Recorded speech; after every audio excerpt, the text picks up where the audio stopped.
Hello and welcome to another edition of The Huddle. I'm Chris Guscott and today we'll have another mini episode due to the long weekend bye round, but we will give you twice the interviews to get you prepared for round 5. But we've also included a special countdown to get you in the mood as well, so stick around for that.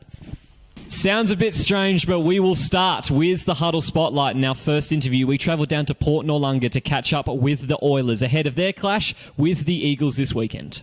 All right, so obviously you've just had the week. How are the guys feeling coming in, just coming off the bye now? Are you guys a little more rested, knowing you guys have been injured and stuff? Yeah, a few of the guys recovered a bit from their injuries. We're still with the ones with the broken bones.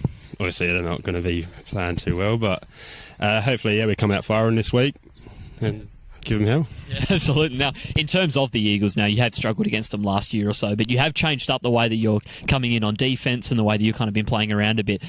Are you guys more confident coming into this week that you'll be able to get a better result? I'd like to think that we are. We have Steve Rodd's taking control of the defence. He's got us working some zones a bit differently now, and hopefully some of the rookies step up and are able to, maybe stop the pass a bit. Absolutely. Now, in terms of the actual season as it is, obviously not off to a great start at the moment. Do you feel as if there's something building here already? Like you're still learning all the sort of different pieces already? Is there a sense of enlightened in a way that you have an 0-3 start, but you're still kind of building towards something? Yeah, the building blocks are definitely there. We just got to keep progressing our younger players and get them better throughout the season. Obviously, we're not going to try and hope for too much this year. Maybe get a couple of wins on the board. But yeah, it's all in the future years to come. Absolutely. And finally, onto your own play now. I mean, you've missed a few games already to start this season off, but are you confident that, coming back, that you'll be, back to your full sort of destructive best, I say? Oh, yeah, I've been working pretty hard in these weeks off. Footy season's finished now, so I can just concentrate on Gridiron. Just working hard in the gym and keeping the catches coming. And now it's the Chiefs' turn to be under the Huddle Spotlight ahead of their match against the Spartans. All right, so back to the old grind for you guys. How are you guys coming in off the break? We're looking forward to getting going, playing a game. Obviously, we're not pleased how the Oilers game went, as we could only play half a game. They ran out of players, which it's not what anyone signed up for. We want to play a full game, obviously. But we're looking forward. We've had a long break. We're looking forward to playing a game. We've got the Spartans. We had a scrimmage with them, so we know what they're going to do. We've seen the film on them. It's nothing new with them, but we're looking forward to playing a game. Yeah, exactly. I was actually just going to talk about the Spartans because last year it was a strange sort of series between the two teams. I mean, you obviously weren't coaching last year. What are you bringing into the Chiefs this year that's going to help to take down the Spartans this time around? With that, it's just discipline. Discipline's needed. Their offense, they do some things off stuff. They got the fullback dive, and they got the stretch plays, and they got their play action where they like to throw the wheel route. Really, it's just stay disciplined, do your job. Just do your job. That's what our coaches keep telling him. It's simple. That's what football is. Yeah, absolutely. Is it actually going to take a lot of time for you guys to build some consistency, considering you, as you mentioned before, you've played 1.5 games up to round 5? Is that a problem? It's not so much a problem. I mean, we can only control the things we control. We've got young players. We need experience. They're getting there. And they're having fun doing it. Look, we could use more out tonight, but, they're getting there. We'll be all right. Now, we can't have an episode of The Huddle without some highlights, right? So we're going to be counting down the top 10 plays of the year so far. So let's just get straight into it.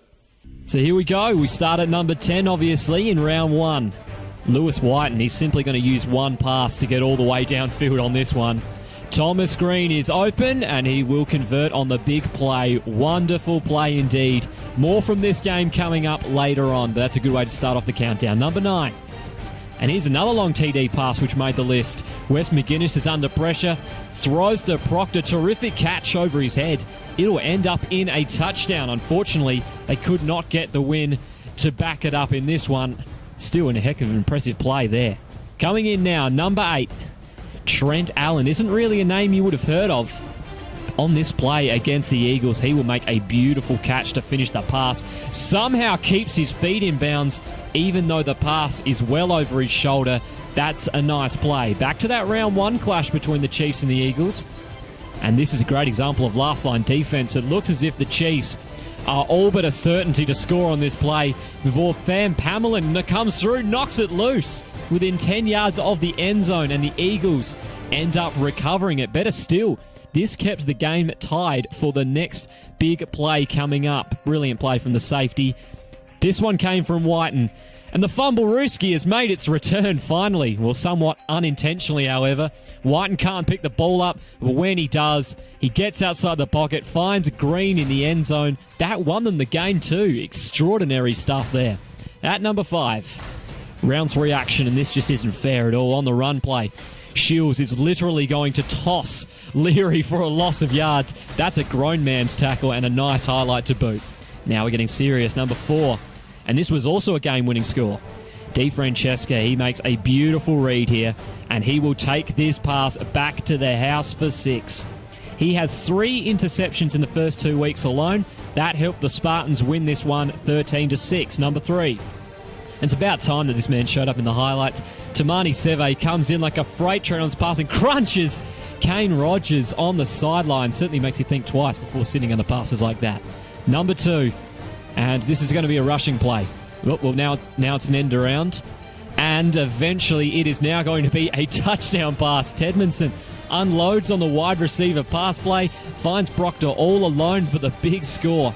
Unbelievable play, but it wasn't enough for them to get the win, however, and this play had to be number 1. Hope you weren't afraid of heights. Barrington almost stands on Tamani Seve's shoulders, still pulls in the catch. Extraordinary play, helps the Razorbacks get the win. And that is your top 10 plays so far.